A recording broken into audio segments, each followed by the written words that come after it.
welcome to this tutorial. My name is Roberto Capodieci, and today I'm gonna show you how to create your SSH keys to be able to connect remotely to a server. And later in next tutorial you're gonna learn how to register a virtual private server, how to install the node of our blockchain in the server, and then how to start programming for our node. But let's start to the basics. First of all, you need to open the command line or terminal in your computer. Every operating system has the access to the terminal or command line in different places. You can see how to open it in Windows 10 is command prompt and need to be open with administrator power. In Linux is usually available between the common application or in the desktop, and in OS X or in Macintosh you need to go to your application folder, and inside that in the folder utility, and you find your terminal application. When you open the terminal usually open in the main directory of the user that has opened the terminal. And to see where we are, we use the command pwd. This instruction shows the directory where we are. To see what files are contained in this directory, we do ls-sslh. This allows us to see folder and file both normally visible and also those that are invisible. Those that are hidden usually start with a dot. The folder we're interested in is the folder .ssh. If we enter inside it, you may not have it in your computer if you never created a key before, so don't worry. In this computer is already here and already has some keys, and we can see the content, cd.ssh. We go and list the content of this folder, and we see that there are two key pairs, one for the RSA algorithm and one for the ED25519 algorithm. Now I'm gonna delete everything and let's pretend my directory .ssh doesn't exist. I move out and I remove in a recursive way the SSH directory, so it's gone. If I look inside the directory, the folder .ssh is not there.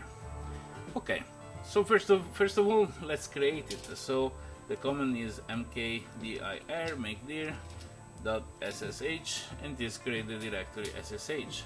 Again, if I try to repeat the list, I see that now the directory ssh exists.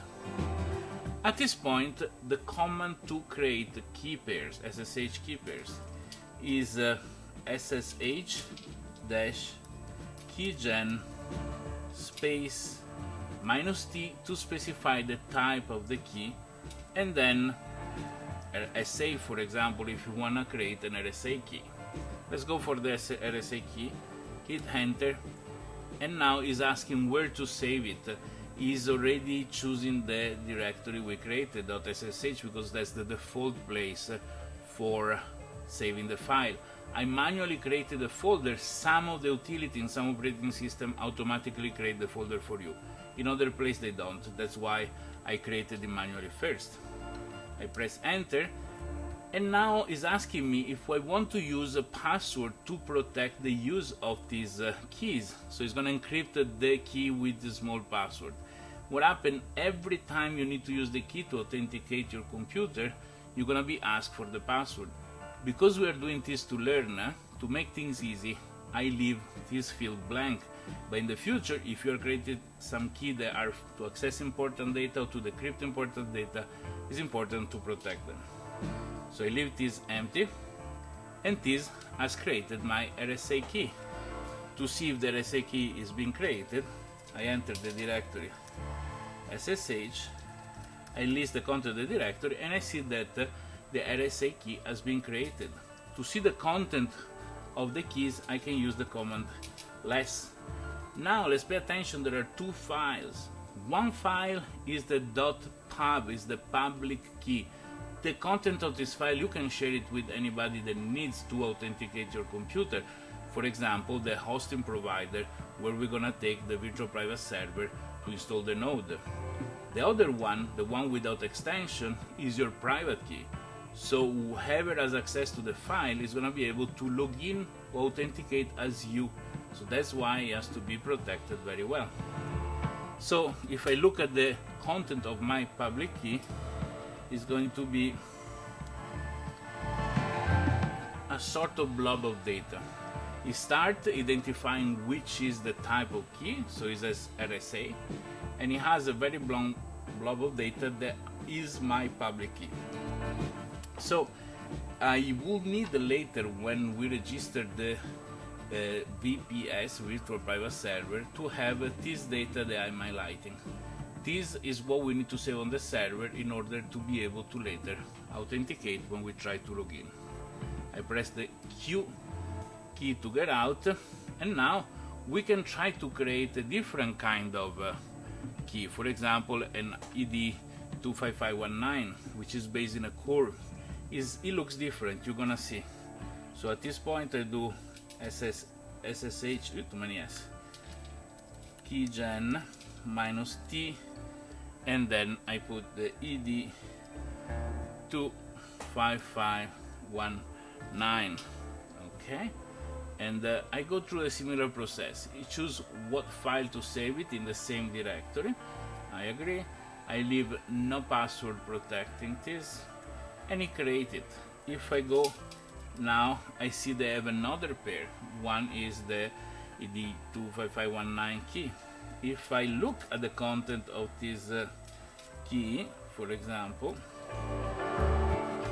I see that the string is much smaller, because the algorithm is based on a queue, is different, and it doesn't require a long set of bytes to make it safe. It just requires a shorter one. In many websites, this is a good option to choose.